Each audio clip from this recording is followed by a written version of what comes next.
আগামীতে বাংলাদেশের যিনি প্রধানমন্ত্রী হবেন ইলেকশনের পরে তার সঙ্গেও ভারতের একটা ভালো সম্পর্ক গড়ে উঠবে।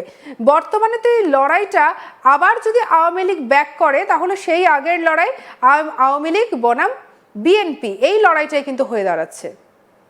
ওয়েলকাম ফাইট সে তো বাংলাতেও হয়, বাংলাতেও হচ্ছে না টিএমসি ভার্সেস বিজেপি, গোটা গোটা ভারতবর্ষ জুড়ে হচ্ছে না বিজেপি ভার্সেস কংগ্রেস, হচ্ছে না, হোক না, সেটা তো রাজনৈতিক লড়াই। তরজা হবে, একে অপরের পলিটিক্যাল এজেন্ডা নিয়ে কোয়েশ্চেন তুলবে, একে অপরের সাথে পলিটিক্যালি ঝামেলা করবে, সেটা তো স্বাভাবিক একটা রাজনৈতিক পরিস্থিতিতে যা হয় গোটা পৃথিবী জুড়ে হয়, ডেমোক্রেট ভার্সেস রিপাবলিকান হচ্ছে না, ডিবেট হবে না, নিশ্চয়ই হবে। হাসিনা বলবে ইনার এগুলো ভুল, তারেক বলবে হাসিনার এগুলো ভুল, সেগুলো অ্যাকসেপ্ট করা যায়, কিন্তু একে অপরের ভুল চিহ্নিত করার জন্য একে অপরের বাড়িতে আগুন ধরিয়ে দিচ্ছে, একে অপরের কর্মীকে মেরে দিচ্ছে, জাতির নামে মাইনরিটি খুন হচ্ছে, এইগুলো তো মেনে নেওয়া যায় না। তো ছায়ানট কি কোন রাজনীতির সাথে যুক্ত? ছায়ানটে আগুন লাগিয়ে দেওয়া হলো, ওই হারমোনিয়ামটা কোন রাজনীতির সাথে যুক্ত যে হারমোনিয়ামটাকে ভেঙে ফেলা হলো? ওই সংবাদপত্রগুলো কোন রাজনৈতিক দলের পার্টি অফিস ছিল যে সংবাদপত্রগুলো আগুন লাগিয়ে দেওয়া হলো?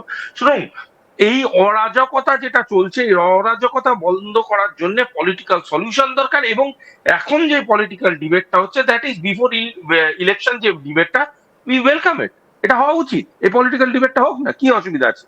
এই পলিটিক্যাল ডিবেটটা হোক, সিটের ভাগাভাগি হোক, তবে এইটুকুনি বলা যেতে পারে, শুধু আমেরিকা যেটা বলেছে সেটা নয়, গোটা পৃথিবী আস্তে আস্তে বলতে শুরু করেছে বাংলাদেশের অল ইনক্লুসিভ ইলেকশন হওয়া প্রয়োজনীয়। বাংলাদেশে অল ইনক্লুসিভ ইলেকশন হলে আওয়ামী ফিরে আসাটা প্রয়োজনীয়, আওয়ামী ফিরে আসুক, বিএনপি লড়ুক, আওয়ামী লড়ুক, সবাই লড়ুক, বাংলাদেশের মানুষ ডিসাইড করুক। আজকে যেহেতু ইউনিসকে কোনো পার্টি নিতে চাইছে না, আজকে ইউনিস যেহেতু সব পার্টির কাছে এটা বোঝা হয়ে দাঁড়িয়েছে, এনসিপি পর্যন্ত ইউনিসকে পাত্তা দিতে চাইছে না, তার পদত্যাগ চাইছে, জামাত, এনসিপি সবাই, তার জন্য ইউনিসের মতো একটা বোঝাকে কাঁধে করে চলতে হবে বলে গোটা বাংলাদেশের ভোটকে পিছিয়ে দিতে হবে, সেরকম তো কিছু না। হাঁটিয়ে দাও, ইউনিসকে ইস্তফা দিয়ে দাও, সরিয়ে দাও ইউনিসকে সরিয়ে দিয়ে ইলেকশন, যে ঘোষিত ইলেকশন আছে সেই ইলেকশনে অল পার্টিকে আনো, সবাই সবার মতো প্রচার করুক, প্রচার করে ইলেকশন হোক, দেখা যাক কত ধানে কত চাল, দেখা যাক কে কত জলে আছে।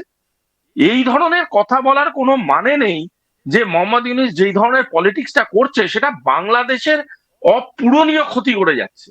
এই অপূরণীয় ক্ষতি থেকে বাংলাদেশ, আপনি আমাদের সঙ্গে থাকুন। বাংলাদেশ ঠিক কিভাবে শাসাচ্ছে, কিভাবে ভারতকে বারবার ফাঁকা আওয়াজ দিচ্ছে, এবারে তার একটা উদাহরণ আপনাদেরকে দিই। চলুন একজন অবসরপ্রাপ্ত কর্নেল ঠিক কিভাবে শাসিয়েছেন সেটা শুনুন। সীমান্ত হলো তার কাটা বেড়া, আমরা বাঙালি এক জাতির যাই, এক জাতির দেশ, ওই তার কাটা বেচে কট কেটে বেচে কট করে খেয়ে আপনার মিশে যাবো আপনার বাঙালির সাথে, পশ্চিমবঙ্গের সাথে। যে দল আগামীতে আসবেন তাদের জন্য হুঁশিয়ারি, ভারত প্রেমে মরবেন না। ভারত বলে কোনো জিনিস দেশে চলবে না, ভারতের পণ্য চলবে না, ভারতের কোনো কথাই এদেশে চলবে না, সোজা কথা। আমরা অনেক সহ্য করছি, আর করব না। স্বাধীন হওয়ার পর থেকে হিল ট্যাক্সে আপনি উত্তপ্ত করে ফেলছেন, আর আমরা ছাড় দিব না। এখন আপনি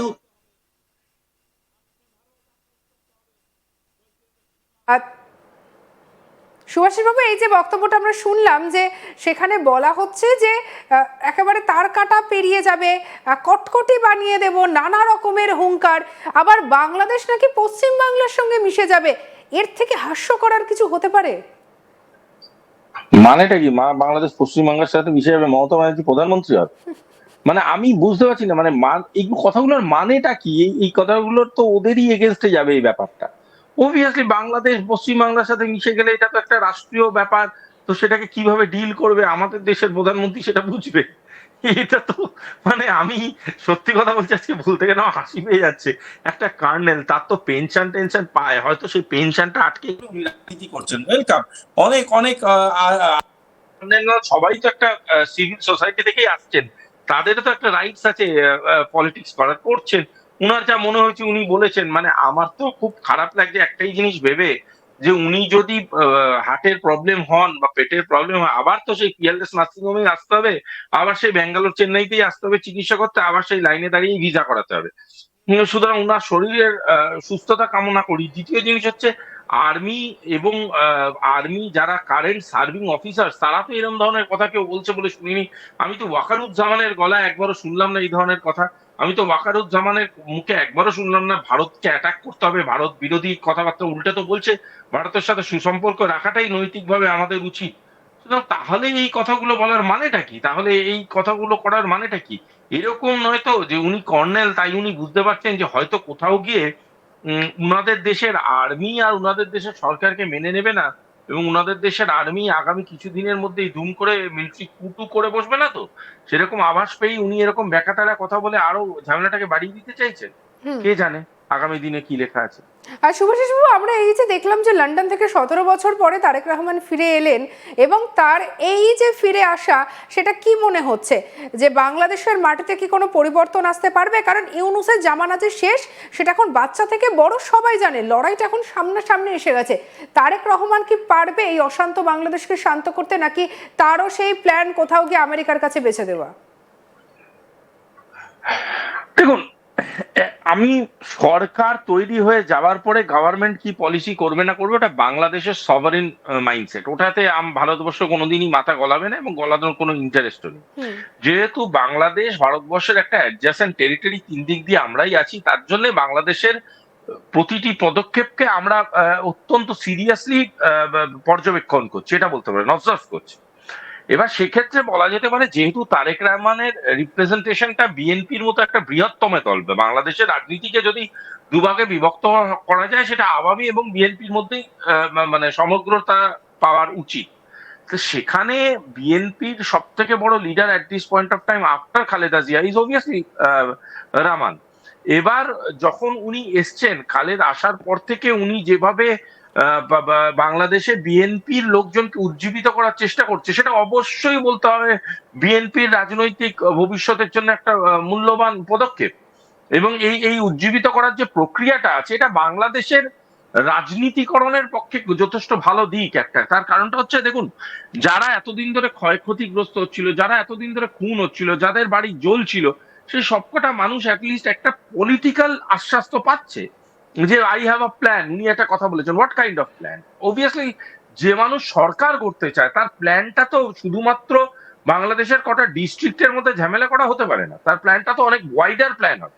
সেই ওয়াইডার প্ল্যানটার যে পার্টটা, সেই পার্টটাকে গুরুত্ব দেওয়াটা খুব প্রয়োজনীয়। এবং আমার মনে হয় বাংলাদেশে তারেক রহমান ফিরে এসে যে ধরনের একটা প্রক্রিয়া চালু করার চেষ্টা করছে, সে প্রক্রিয়াটা বাংলাদেশকে সাহায্য করবে আগামী দিনে এগিয়ে যেতে। শুভাশিস বাবু, আমরা আরো একজনের বক্তব্য শোনাবো, একজন প্রতিবাদী নেতা, তার বক্তব্য যখন আপনারা শুনবেন তখন বুঝতে পারবেন। এই যে শুরুতে বলছিলাম না যে বাংলাদেশের একেবারে পুচকে পুচকে নেতাদের যা হুঙ্কার, যা ফাঁকা আওয়াজই বলা যায়। দেখুন, শুনুন, তারপরে আসছে আলোচনায় আরো। কুলাউড়া পাহাড়ে যে পরিমাণ ইউরেনিয়াম আছে, সেটা যদি আমরা উত্তোলন করতে পারি, ভারতকে অসংখ্যবার ধ্বংস বিচ্ছিন্ন করে দেওয়া যাবে। কিন্তু আমরা কোনো ধ্বংস চাই না, আমরা চাই আমাদের এমন একটা গার্ডসওয়ালা সরকার লাগবে যারা এই মৌলভীবাজারের কুলাউড়া পাহাড় থেকে ইউরেনিয়াম তুলতে সক্ষম হবে।